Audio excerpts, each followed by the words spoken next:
I'm Rachel. And I'm Lauren. Welcome back to Capital Conversations with Rachel and Lauren. This week we'll be talking about the First Amendment following the assassination of Charlie Kirk and House member security. After that, we're going to answer all of your questions about our life on the Hill.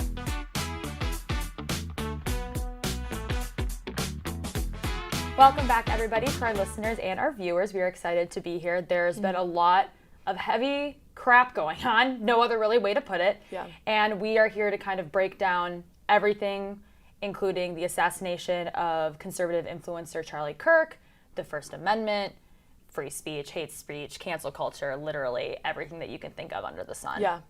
I think that the first mention that we saw of, I wouldn't say the first mention because obviously this was a few days following the assassination or a day after. Utah Governor Spencer Cox, he talked a lot about political rhetoric and pointed to, he actually called social media cancer, and he went on to say that cancer wasn't even a good enough term to call social media and what it has done to our political environment.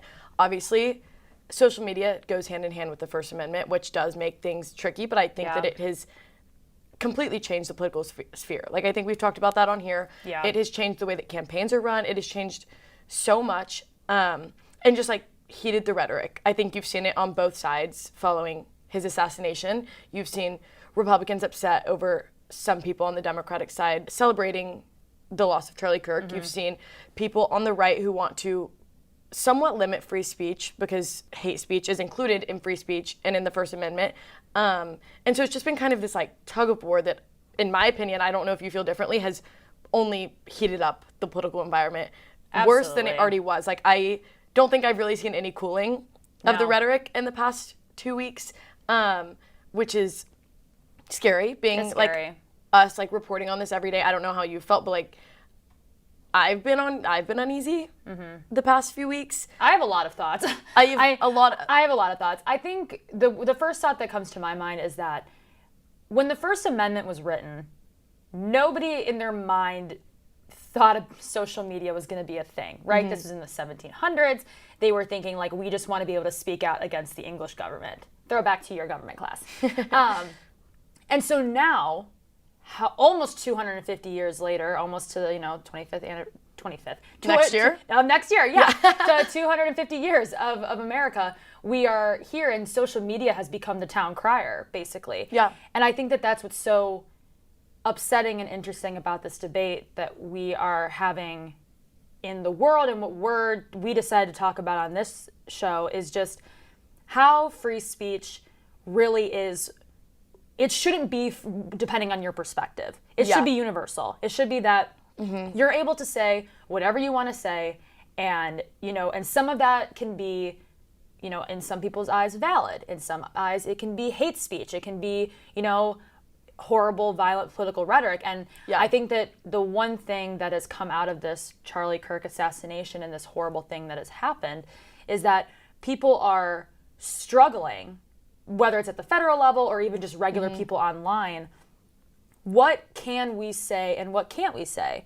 Which is very interesting because, prior to this, and I think even years ago, you could kind of say whatever you wanted on Facebook. Everyone has that like one family member that just puts every thought that they've ever had on social media. We all have that one. We all have that one member. But I think now you're seeing that so much more because people are feeling like they're being stifled. And that's like another weird tug of war thing too, is that people are feeling like they're being stifled on free speech. They're speaking out more, and you're seeing it on Twitter, or X, I guess. You're seeing it on Facebook. You're seeing it on, Discord and Steam and everything that's people use.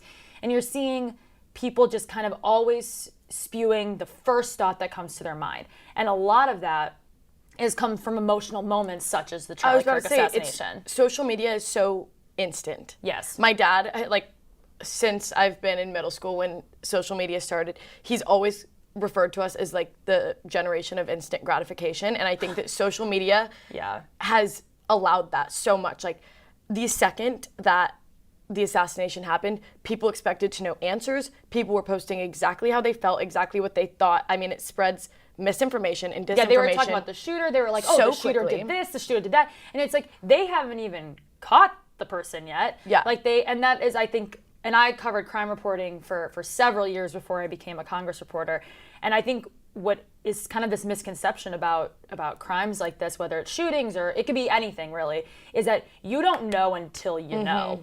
And so there can be so much speculation. There's early preliminary reports. There's early forensic evidence they have to go through. Like, and that is why trials are so publicized now and are such these must-watch events also on social media. People can put their thoughts on there about what's going on with trials. And like, it's, you learn all this information, and half the time when you're listening to these trials, you know, you're thinking, oh, I was wrong, you know, 90% of what I put on social media when it first happened. And I think that that is the problem with platforms that just allow you to have kind of like, you know, what your dad said, instant gratification of you immediately having a thought and having an emotion and being able to put it out there. And then what we're seeing is a lot of people are starting to regret that. And whether they're regretting it for the right reasons or the wrong reasons, they are seeing how social media can come and blow back in their face. Like right now, we've seen calls from the vice president, we've seen calls from members of Congress to have people, you know, on like limits people's social, like watch social media posts, because then you could call their employers and have them fired. And so you're seeing people who were on Facebook who really were just putting out their emotions on their private page, didn't think anything of it, and now it's being screenshot and sent to their employers, and now they're suspended or fired. And it's very hard, I think, also as a caveat for people listening and watching. It's very difficult, and you can, I don't know if you agree with me, it's hard for us to have this conversation because the whole point about being a journalist is being objective. And that's, I like to pride myself, that's how I report, that's how you report. And I think the conversation of the First Amendment and free speech and cancel culture is it's difficult to stay objective, but then also at the same time it's not, because we're coming at it from a perspective of, we know what the First Amendment looks like firsthand because that is our job.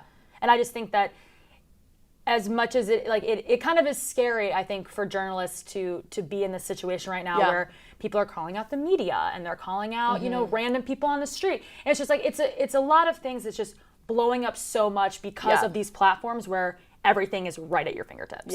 I also feel like working in it and living it and having social media while also being a journalist, while also being human, my brain is like torn at so many different directions when going to talk about it and going to report about it, that like anything surrounding this issue after everything we've seen recently makes me kind of nervous. It makes me nervous, and I don't know, I think it's just, I think maybe if we backtrack a little bit, like for a lot of people who, I think that Charlie Kirk was someone that I think if you ask a certain subsect of group, like everyone knew him, from people in Texas and Illinois, from people in DC, like everyone knew him. Then there's a large subset of people who had no idea who he was until he died. And I think that that is also another thing, that when people are looking at social media and they're looking at Facebook or, you know, X, that this is such a huge issue right now because it's right in everyone's faces. But you have to remember that, like, not all of the population is on social media. So for them, they're hearing things crazy. Which is crazy, because to you, you're like, oh my God, this has it's like all a million retweets. But like, it's very interesting to see that, like, it can feel so big when you're looking at it, but then when you actually take a step out and you look, not everyone is so in tune the way that we are. But I think that the Charlie Kirk assassination is maybe one of those rare issues that has brought a lot of people to social media to find out what's going on. And that can be kind of dangerous. I mean, I feel like we've seen that a lot recently. We've talked about that on here multiple times with the Epstein files. But I like this assassination and the Donald Trump assassination attempt, along with Epstein, are like the three that I've seen that have like had everyone run to social media in a way that I have not seen before. But following the assassination, the White House has started this major push to kind of go after radical left groups, in quotes, for like things that they're saying, rhetoric they're pushing, which has gotten a lot of pushback from the left, saying that like that is coming after free speech. Like when you look at hate speech, yes, it's not something that necessarily should be praised. I'm not saying it's good, but it does fall under the First Amendment. And Republicans have admitted that. And I think that you're seeing a lot of conservatives on social media who were the first to say, you know, the left is to blame for Charlie Kirk's death. That's one of their opinions. You've also seen them in recent days say, well, hold on now, don't pump the brakes on free speech, because if, you know, in 2028, when we have a Democratic president potentially, you know, could they turn around and do this to us? Like, are we setting a bad precedent? And I think that that's another thing too, is like social media is out there forever. It marks everything down forever. So people will not forget that people are being canceled right now. Just like people were canceled during the Biden era COVID stuff. You were seeing a lot of conservative commentators. It goes both ways. And so I think it really does. But that's also, and I feel like we're going on a lot of different segues, so I'm sorry if people are confused, but I think it brings it together by saying like each side has their own valid evidence for I don't want to say valid. They have their own evidence for people attacking them for free speech. And I think that this is just yet another example of how that happens. Yeah. And so it seems so big right now. But this is just going to be another mark in the history book of a long line of ways that free speech has been under attack for years. And I mean, like you said, right now there are still Republican members defending the First Amendment. I wrote down a lot of quotes that I wanted to talk about on this episode just because we talked about First Amendment is a really hard issue for journalists to talk about objectively. And so I think that the best way for me to talk about this objectively is through people's direct quotes, which is harder on a podcast than whenever I'm writing an article. But I mean, Senator Ted Cruz is a pretty far right Republican in the Senate. And he went on a panel this week and he was asked about the First Amendment. He said, it absolutely protects hate speech. It protects vile speech. It protects horrible speech. What does that mean? It means you cannot be prosecuted for speech, even if it is evil, bigoted, and wrong. What a sentence. I like almost sighed after that, but like, it does go both ways, and like the First Amendment does protect that stuff. So I think that, like you said, there's that argument that in 28, if a Democrat wins, it goes both ways. I think that Republicans have dealt with this as well whenever President Trump was banned from Twitter until Elon. That was a big one. And that was one that I think a lot of Democrats said they did not agree with in the aftermath. But again, in the aftermath, that is the biggest key, is that in the moment, you know, everyone's rallying behind their party. They're saying these things.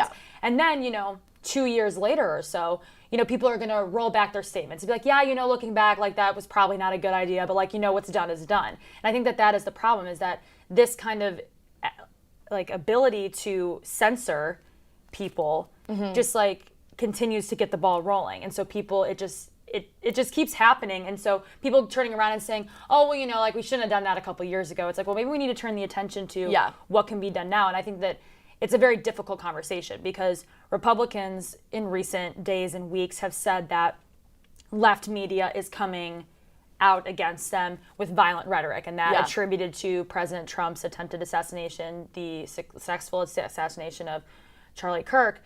And on the left side, people are saying, well, a lot of people are getting canceled because they are sharing their opinion of who Kirk was as a person.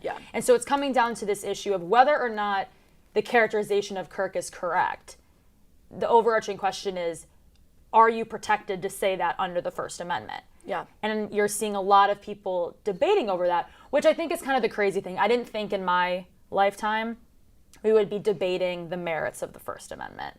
Like, I just think that that's a little crazy to me for both sides to be doing that. It happens a lot. It happens a lot. Yeah. I mean, I think one of the biggest ones that people probably saw that reached beyond DC was the firing, or not the firing, but the indefinitely pausing of the Jimmy Kimmel Live show that happened last week. And there's a lot that goes into that. I have looked into it. I'm not, as we've talked about, a tech reporter. We are not experts. So anything we talk about when it comes to online, you know, or media streaming on TV shows, we're not experts, but we'll try our best. Yeah. So essentially there's a lot of talks because Brendan Carr, who is the chairman of the Federal Communication Commission, they oversee a lot of that. And they work really closely with the White House, who has said that they will go after these left-wing groups that make comments that they necessarily don't agree with. Carr came out and condemned what Kimmel said. And I'm, again, going to read what Kimmel said just so we don't get anything mixed up here. Yes. He said on air, he said, "We hit some new lows over the weekend with MAGA gang desperately trying to overcharacterize the kid who murdered Charlie Kirk as anything but one of them, doing everything they can to score political points from it." So coming from that, obviously, the White House is not going to look at that. They weren't happy with that. Yes. Like, very happily. And then Carr went on and he said, "Frankly, when you see stuff like this, I mean, we can do it the easy way or the hard way. These companies can find a way to change, conduct, and take action, frankly, on Kimmel, or there's going to be additional work for the FCC ahead." So the FCC essentially controls the merging of major media companies, the buying and trading of different media companies, and like how much they can own. Major media companies, I'm going to use ABC, which is owned by Disney, and then Nexstar, who are two really big companies involved in the Jimmy Kimmel Debate. fiasco. I don't know what else to good call word. it. Fiasco's a good Fiasco. So these are major media companies, and like we talked about lobbying on the last episode, go watch. These companies will lobby the FCC to in turn get what they want. There was a big deal that Nexstar made last year with a group acquiring them. Nexstar is one of the biggest companies that kind of needs these relaxed media ownership efforts by the FCC because they own a lot. Yeah. But ABC's Jimmy Kimmel Live is streamed on a lot of Nexstar's, I don't know what the Platforms. Yeah. And so Nexstar has been trying to make a deal with the FCC recently. It is like, there's a lot of back and forth there, but Nexstar essentially came out with a statement condemning it and saying that they were going to indefinitely take Suspend it. Kimmel off of their platforms. And then ABC came out and said that they were also indefinitely suspending Kimmel's show until something happens to where they feel like he has either apologized or like gone to the family and apologized, done things like that, taken actions to reconcile what he said. So That was a lot. There's a lot saying there. all of that, Yeah. there is a big breakdown. Jake Tapper made a TikTok video that was the first thing that kind of sparked my interest in it last week, the morning that it kind of all went down. And it's kind of just a big mess. It's a mess, which I don't know if you got that from everything we've been talking about, but it's basically a mess. And I think that is what is so hard is right now, everyone is looking for an answer. Everyone is looking for comfort. And that comes from both sides. People on the right want to see comfort in that they can share their views and not be shot at. Yeah. Fair. People on the left are saying, you know, we condemn this horrible shooting, but it shouldn't negate some of the more controversial comments that Kirk has made, and we should be allowed to share those opinions. Also fair. So, like, there's no right or wrong answer, I think, when it comes to trying to navigate this, but I think the biggest thing that everybody should always be reminded of is that we do have a Constitution. We do have the First Amendment right. Last week was Constitution Day. Last week was Constitution Day. apt timing. Yeah. And I just think that social media, kind of bringing the wagon back around, is that social media has made it very hard to keep people on the track of the First Amendment exists and we can do these things. And so I think that is just one of the biggest scariest things for journalists is while we're continuing to do our job and continuing to push. There's always been people who don't like our reporting. Yeah. There's always people who don't like it. We get comments, we get emails, we hear from you. We hear if you from don't you. like it. Don't worry, we hear it. Yeah, we understand. But I think but you're allowed to do that. Yeah. You're allowed to say those things to us. Now, of course, if you're like threatening our lives, that's not great. And then, there's consequences for that. But that again is another layer in this situation is hate speech where you're making direct threats to end a person's life protected. Yeah. We're not legal experts. We'll leave that to them. But is hate speech just saying, I hate you, you're awful, vile things that you could say about somebody, but you're not threatening them bodily harm? Is that hate speech? Is that protected? And I think that right now everyone is just inflamed with rage on both sides. It's so emotional right It's now. very emotional. And I think that breaking it down and having people understand kind of the legal aspects of it, and telling people to just get off social media, like literally just get off. I need to get off social media. Get off social media because social media just makes it worse. It makes it 10 times worse. You think the world is ending every single day if you're on social media. And then you step outside and you touch grass and a stranger says hi to you and everything feels a little bit better. Exactly what Governor Cox said. Yes, and Governor Shapiro, we saw it on the Democratic side. Yes. Governor Shapiro came out and he said social media is a huge part, if not the biggest part. He is a major victim of political violence. Yes. Earlier this year, there was an arsonist who attacked his home and attempted to burn his family alive in his home. They luckily were taken out, but his governor's mansion did a lot. For the most part, burned it was to the awful ground. to look at. So he is speaking from direct experience in political violence, and I watched his speech, and it was really nice to see his rhetoric and remarks so closely mirror that of Governor Cox, coming from a Democrat and a Republican governor that have both had severe political violence happen in their states. To them or their states, yeah. But I do think that them both pointing to social media and people getting offline being the area that you can cool the rhetoric the most was really interesting.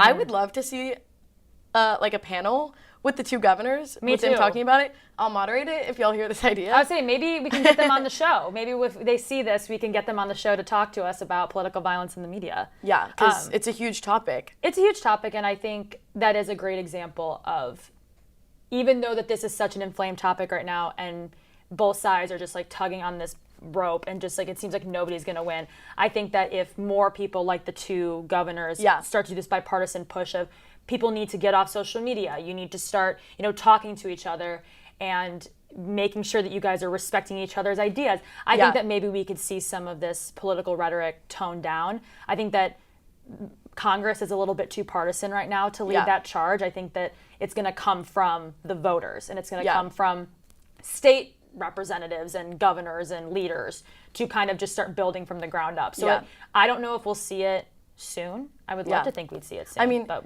Governor Cox put it in a really, it's such a simple sentence, but it really, like whenever I was watching his remarks, really stuck with me. He said, words aren't violence, violence is violence. And I think that was a really good way that him and both Shapiro kind of cooled the rhetoric around this whole debate of free speech and political violence that has gotten to a point where it can't be stopped, which kind of leads me into our next topic of member security. The members are getting exponentially higher amounts of threats. I think the members are scared. I think that obviously we are not at the same level as them, but like I'm a little bit uneasy just like being at these events right now.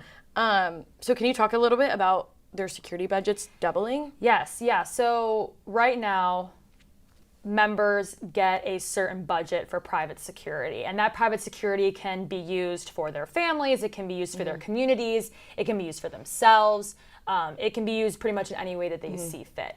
And so in going back a little bit in July, when the Democratic state speaker from Minnesota, Melissa Hortman, she was assassinated in a shooting that was not the same. It wasn't as public as the Charlie Kirk assassination. Hers occurred in her home. Charlie Kirk was obviously on a much broader scale. Her husband was also assassinated. And that was probably the most recent form of political violence against the left side. And then Charlie Kirk was the most one against the right side as of now. Yeah.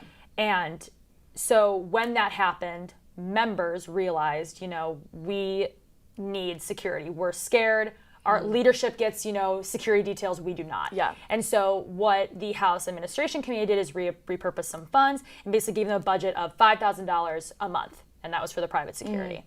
Then the Charlie Kirk assassination happened. Members were like, this is not enough, we need more. And so what they did is they doubled it to $10,000. And so this is going to extend until November 21st, which is also the end of the proposed, short-term spending deal. Can you work CR into every episode? Yes, you can. And so that is the budget that they have for now. They're trying to work on in the appropriations process to get more funding that's more permanent. And so I think what we've heard from members is that this money is great. More money is always great.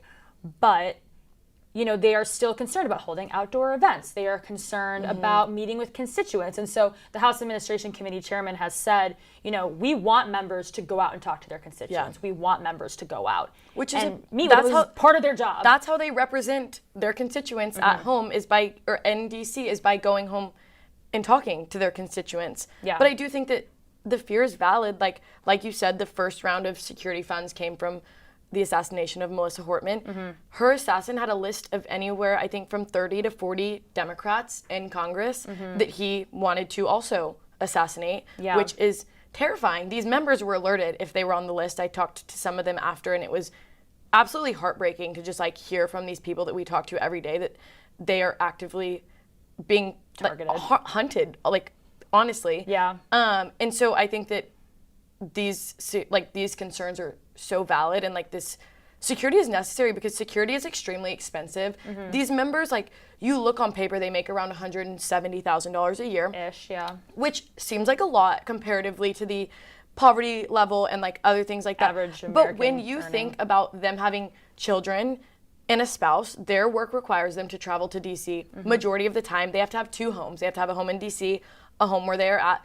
Not to mention however many kids they have, which a lot of people like their member of Congress to have a family. It's just it's just a the stigma. way it's just kind of a standard that the country is set. I'm not saying that that's the right way. It's just kind of how it has worked. Yeah. That doesn't go a long way, and it doesn't provide them a lot of extra funds to protect themselves. Which is crazy. You don't normally see we haven't seen that be such a issue in years past. I think in recent years we've seen the threats grow. I mean, the Capitol Police has put out things that like crimes against them have risen in the thousands. Yeah. Or threats, and so and some of them have even tried to take action. Some of them were just perceived threats. And so I think that with this budget will be good for now, but there's definitely going to be a larger conversation, especially the way that everything's playing out with Charlie Kirk right now, to see in the next appropriations process where we're going to see a more permanent fund. Yeah. No, I think that it's scary. I think it's also scary, like, these are people that we work with every day, and yes, we talk to these members to write stories, but when you talk to people every day, it does affect you whenever you see people coming after them, regardless of if they're a Republican or Democrat, which in turn also sometimes makes our jobs hard, like the people that we interact with every day at work that, I mean, they could be considered our coworkers, kind of. They are coworkers. In a way. Yeah, we're all together. That this is scary. It's scary, and I think that that's just to kind of like sum it up is that, a lot of people on social media are able to hide behind the texting, and they're able to hide behind the phone. And when you are up close and personal with a lot of these people, and you've heard this argument from Republicans, that if you're up and close and personal with Charlie Kirk, he was respectful, he was polite to people who didn't agree with him, he was polite to people who did agree with him. And I never met him, so I can't verify that statement, but I think that it is an example of how when you are up and close with people who are on this like leadership pedestal, totally, you humanize with them, and you understand that they are just people. And so I think that is another reason why social media can be so dangerous, because they just think of them as these figures on their screen, and they're not. It's so easy to demonize somebody that you're seeing on your phone saying things that you don't agree with, but when you're interacting with them and you're like, wait, they have a daughter, a son, a wife, a husband, and they are a living human being regardless of if they agree with what you agree with or don't disagree with what you don't disagree with. I think that in person it is a lot harder to villainize that than it is over the phone. Yeah. And that was really heavy. So to make things lighter, we will now be answering questions about our life on the Hill. Welcome to our Q&A section, where we answer questions from the viewers and the listeners. And I think that this question in particular for today is really just connects to everything that we've been talking about. Right on the nose. Yes, it's from John, who says, how do you take a break from the news while being in the news business? Great question. You don't. Yeah. Just kidding. Honestly. I mean, you can. You can do it. It's just hard. It is extremely hard. It's hard. I think that the last time I took a break from the news, I think was I went on a 3-day vacation back in March. And I completely logged off, which was awesome. But you kind of feel this form of panic coming back because when you're so in the know and you're following everything so closely, everything does feel like life or death or like end of the world. Like you're following it and you're like, oh my gosh. Like I get home from work, like I feel like every day that we're in session, I'm like, today was huge. Like it was so busy, and I'm like, wait, but every day can't be so huge and so busy. But whenever you're in it, it's just like so all-consuming that whenever you take a step out, you're like, wait, I can take a step back and I can take a breath.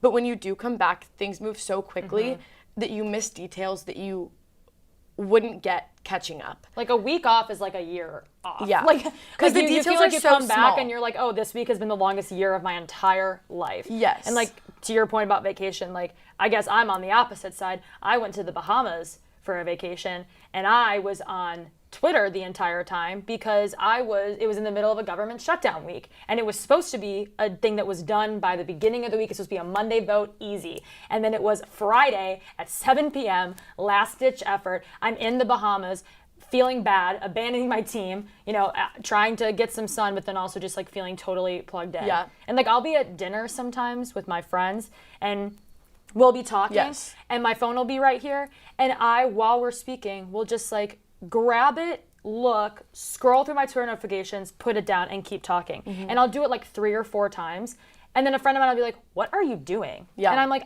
I actually don't know. It's just a reflex. It's a reflex to constantly be on it. And I think that a lot of that comes from, simple answer, just having your notifications on. Yeah. And I mean, for us, it's also like we're in we call it like our big group chat for the Examiner where everyone's in, and they send pitches based on like just anything that happens. It's our breaking news. It's anything that happens for people claiming stories, writing like possible headlines for what happened. So like we have a constant stream. Like I obviously have my Slack notifications on. I'm not going to turn my Slack notifications off, but I have a constant stream the entire time that I'm awake because we are producing content all day and night that is headlines that happening across the country. And I find myself so often whenever I'm with my friends, like just getting one of the main group chat from Slack, being like, "Oh my God, guys, look what just happened! Look what just happened!" Whereas and they're like, none of my other friends are like talking about, like unless it's something massive, are like, "Look what just happened." And so I do think that it is so tiresome. It's tiring, and like my mom and my parents like are not on social media because they just can't stand Good for it. them. Yeah, good for them.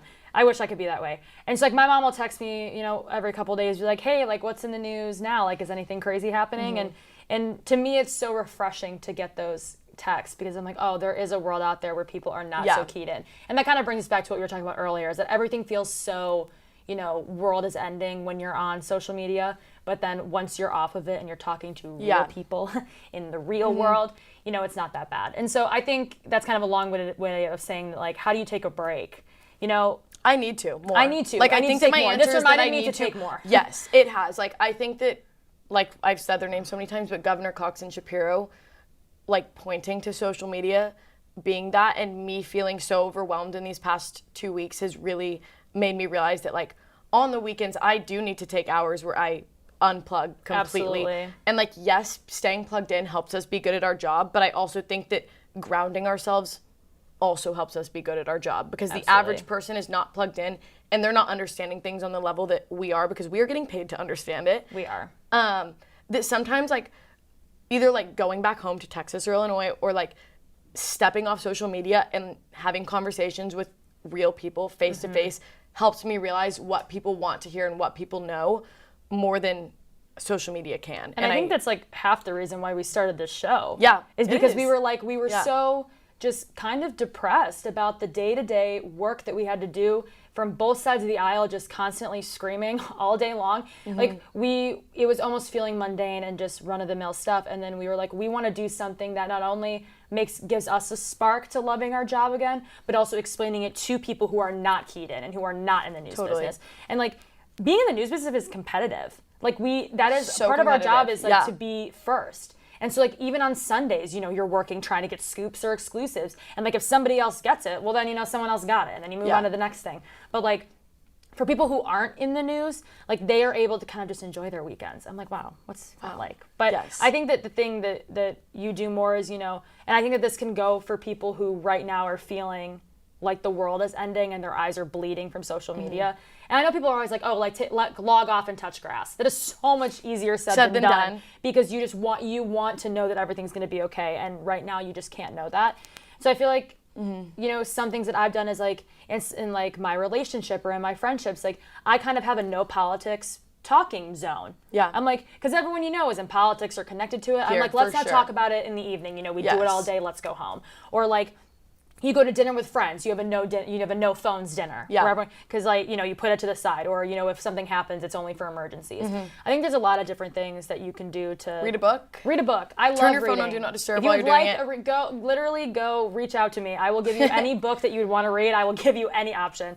But like, yeah, there's just so many things that you can do, and I think that in times like this, it's nice to remember that life isn't social media. It isn't the news, and you know, you can enjoy it while you have it. Get outside, move your body. There's a lot of things. Yeah, I mean, I hate running, but like, go for it. Go do it. I walk. I don't know. Walk. I love walking. Yeah, so I think there's a lot of things that you can do. Yeah. And this just reminded us to start doing it, so we will go do that right now. Yeah. Well, this week has been really heavy, but I hope that this kind of provided some insight for y'all as to what we're feeling as journalists during this time where things have been a lot and been very heavy and been very polarized, but we just hope that this kind of broke it down, kind of in a way calmed people's nerves and helped people understand where both sides are coming from, because that's, again, our job. But for that, that's a wrap. And thanks for watching Capital Conversations with Rachel and Lauren. And make sure, as always, to like, subscribe, share, listen, view it, do everything. If you have questions, please send them to us. We would love to know. And as always, make sure to read at WashingtonExaminer.com.